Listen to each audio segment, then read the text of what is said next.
اس دنیا میں جو بھی آتا ہے اسے موت کا مزہ چکھنا ہے، اور قبر کی اندھیری کوٹلی میں ضرور جانا ہوتا ہے۔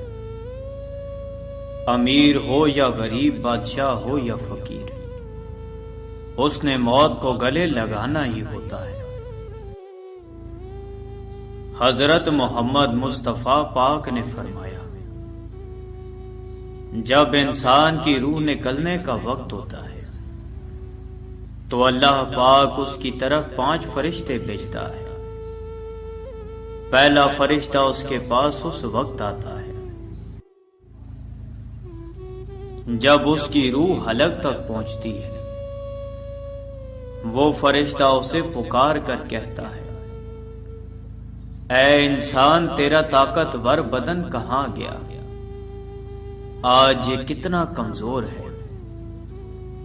تیری تیز زبان کہاں گئی؟ آج یہ کتنی خاموش ہے۔ تیرے گھر والے عزیز و اقارب کہاں گئے؟ تجھے کس نے تنہا کر دیا؟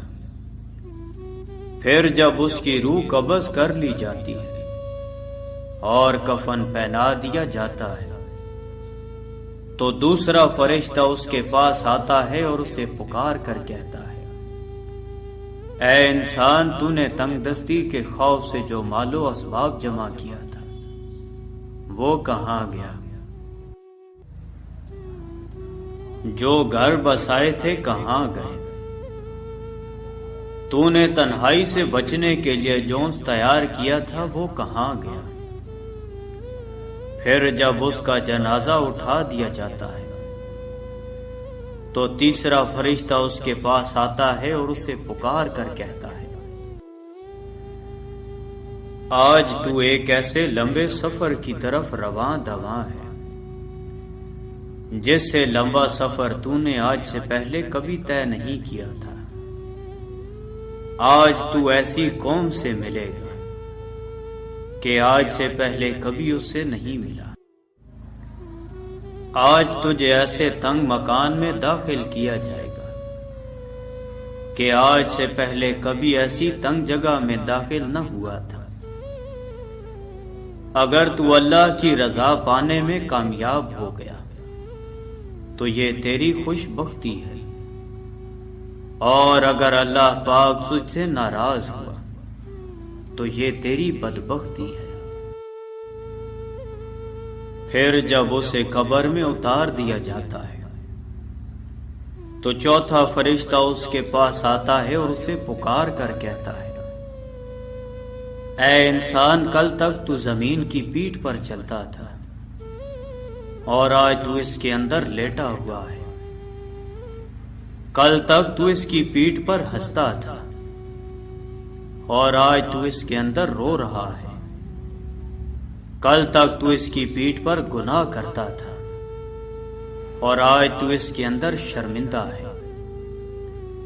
پھر جب اس کی قبر پر مٹی ڈال دی جاتی ہے اور اس کے اہل و عیال، دوست، عزیز و اقارب اسے چھوڑ کر چلے جاتے ہیں،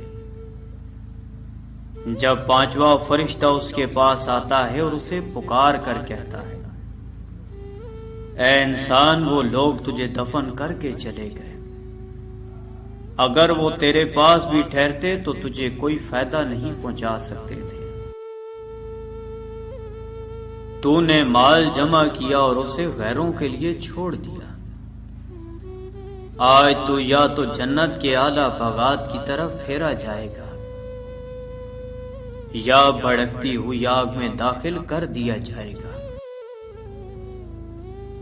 میرے پیارے بھائیوں اور دوستوں، یہ زندگی بہت مختصر ہے، اس کا کوئی بھی پتہ نہیں کب ختم ہو جائے، کس وقت اور کہاں سے موت آ جائے۔ اس دنیا میں ہمارا آنے کا مقصد ہے کہ ہم اللہ پاک کی عبادت کریں، نیک اعمال کریں، اچھے کام کریں، نہ کہ ہم اپنی زندگی کو گناہوں میں صرف کریں۔ ہمیں موت آنی ہے اور ہمیں قبر میں جانا ہے، مگر افسوس کی بات تو یہ ہے ہم اس کے لیے کوئی تیاری نہیں کر رہے۔ ہمارے پاس ساتھ لے جانے کے لیے کچھ بھی نہیں ہے، لیکن ہمارے پاس وقت ہے، تو ہمیں چاہیے کہ ہم اس دنیا میں نیکی کریں، اپنی زندگی اس راستے پر ڈال دیں جس کا ہمارے پیارے نبی پاک نے بتایا ہے۔ اللہ پاک ہم سب کو سمجھنے اور نیک اعمال کرنے کی توفیق عطا فرمائے، آمین۔